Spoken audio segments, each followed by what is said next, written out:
மே 15ல இருந்து கவர்மெண்ட் ஒரு முக்கியமான அனௌன்ஸ்மெண்ட் பண்ணியிருக்காங்க அப்படின்னே சொல்லலாம்.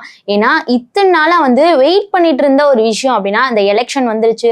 ஸோ இதுக்கப்புறம் இந்த ப்ராசஸ்லாம் எப்படா நடக்கும் அப்படின்னு நிறைய மக்கள் வெயிட் பண்ணிட்டு இருந்தாங்க அப்படின்னே சொல்லலாம். ஸோ அப்படிப்பட்ட ஒரு விஷயத்தை தான் கவர்மெண்ட் அனௌன்ஸ்மெண்ட் பண்ணியிருக்காங்க. என்ன அப்படின்னா மே 15ல இருந்து நியூ ரேஷன் கார்டு, அதாவது ஸ்மார்ட் ரேஷன் கார்டு அப்ளை பண்ணலாம் அப்படின்னு கவர்மெண்ட் அனௌன்ஸ்மெண்ட் பண்ணியிருக்காங்க.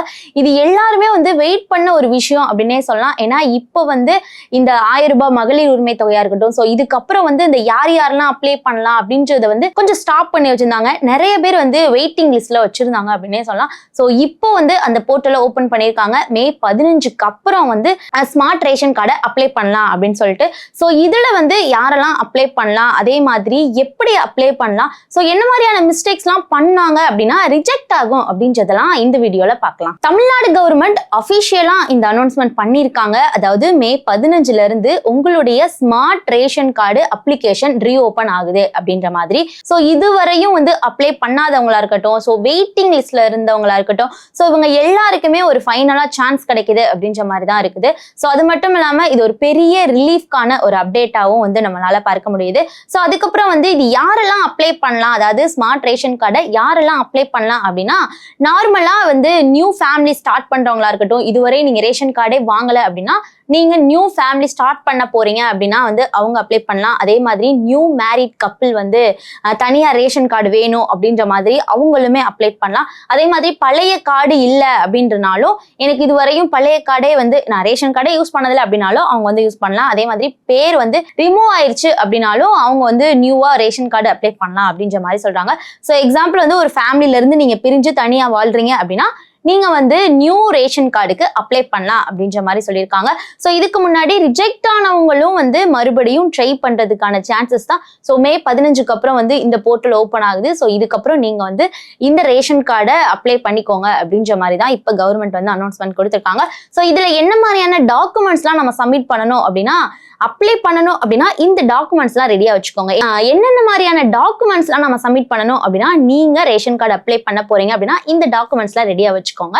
ஸோ ஆதார் கார்டு, அதாவது எத்தனை மெம்பர்ஸ் உங்களோட ஃபேமிலியில இருக்காங்களோ அத்தனை மெம்பர்ஸ் உடைய ஆதார் கார்டு தேவைப்படும். அதே மாதிரி அட்ரஸ் ப்ரூஃப் கட்டாயம் அப்படின்ற மாதிரி சொல்லியிருக்காங்க. Passport size photo, mobile number, OTP வெரிஃபிகேஷனோட நம்ம சப்மிட் பண்ணப்போ ஓடிபி கொடுக்கணும். ஸோ அதுக்கப்புறம் சில கேசஸ்லாம் இபி பில் கேட்பாங்க.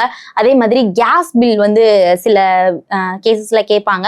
ஸோ கேஸ் உடைய கனெக்ஷன் ப்ரூஃப்காக அந்த மாதிரி விஷயங்கள்லாம் கேட்பாங்க. ஸோ முக்கியமா டாக்குமெண்ட்ஸ்ல ஸ்பெல்லிங் மிஸ்டேக் இருந்துச்சு அப்படின்னா கட்டாயம் ரிஜெக்ட் ஆகிறதுக்கான சான்சஸ் இருக்கு.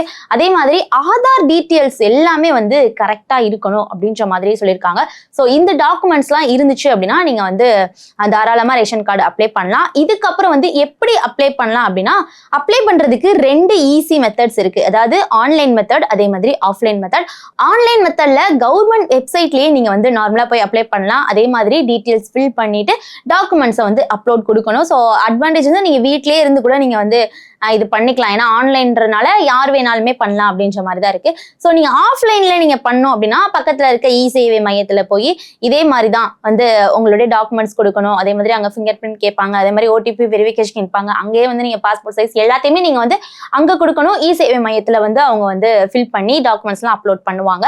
ஸோ அதுக்கப்புறம் தாலுகா ஆஃபீஸ்லயுமே நம்ம டைரக்டா போய் ஃபார்ம் ஃபில்அப் பண்ணிட்டு கொடுக்கலாம் அப்படின்ற மாதிரி ஆப்ஷன் இருக்கு. அதே மாதிரி நேரடியா போய் தாலுகா ஆஃபீஸ்ல போய் ஃபார்ம் ஃபில்அப் பண்ணி கொடுத்துட்டு நீங்க ரேஷன் கார்டு அப்ளை பண்ணலாம்.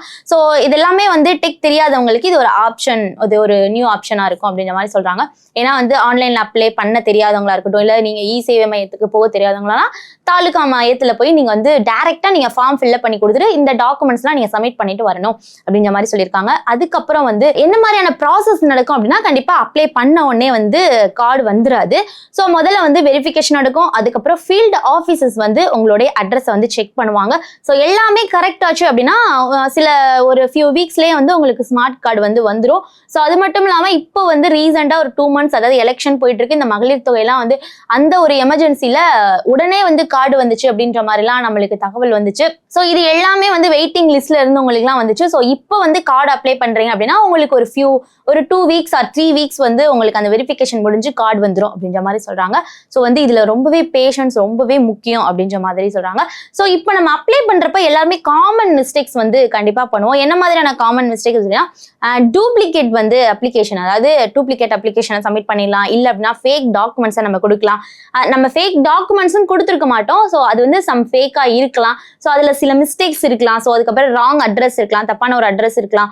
ஸோ அப்புறம் வந்து ஃபேமிலி டீட்டெயில்ஸ் வந்து கொஞ்சம் மிஸ்மேட்ச் ஆகலாம், நம்மளுக்கே தெரியாது அந்த மாதிரி டாக்குமெண்ட்ஸ்ல இருக்கா அப்படின்னு சொல்லிட்டு. ஸோ இந்த மாதிரி விஷயங்கள்ல வந்து ரிஜெக்ட் ஆகிறதுக்கான சான்சஸ் இருக்கு. ஸோ இந்த மிஸ்டேக்ஸ் இருந்துச்சு அப்படின்னா டைரக்டாவே ரிஜெக்ட் ஆயிரும் அப்படின்ற மாதிரி சொல்றாங்க. அதே மாதிரி ஒரே ஃபேமிலியில 2 கார்டும் வந்து வச்சுக்க கூடாது அப்படின்ற ரூல்ஸும் இருக்கு.